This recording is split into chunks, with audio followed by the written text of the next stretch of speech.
সাপ বিচ্ছুগুলা কীড়াগুলা লাশটাকে ঘিরে ধরেছে। যুবক পাগল হয়ে গেছে, কি ব্যাপার?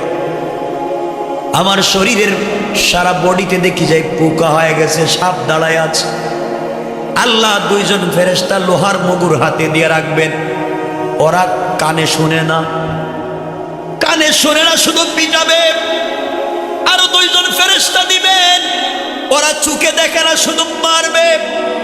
আরো দুইজন ফেরেশতা আল্লাহ দিবেন, যারা কথা বলতে পারে না, বুঝাইলে বুঝে না।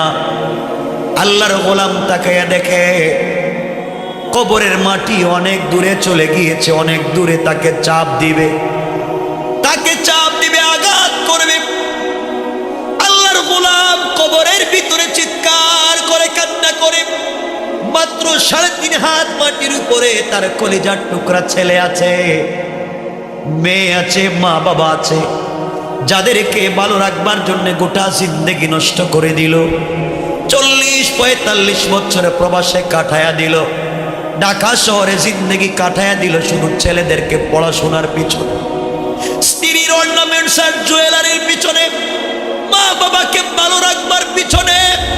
এই যুবক আজকে কবরে, কেউ খবর নেয় না। আপনার ছেলে আমেরিকা থাকে, কানাডা থাকে, অস্ট্রেলিয়া থাকে, ব্রিটেনে থাকে, আপনি দিনে দিনে খবর নেই, হাজার হাজার মাইল দূরের খবর নেই। কিন্তু আমি আপনি 3 হাত মাটির নিচে শুয়ে থাকবো, কেউ তোমার আমার খবর নিবে না।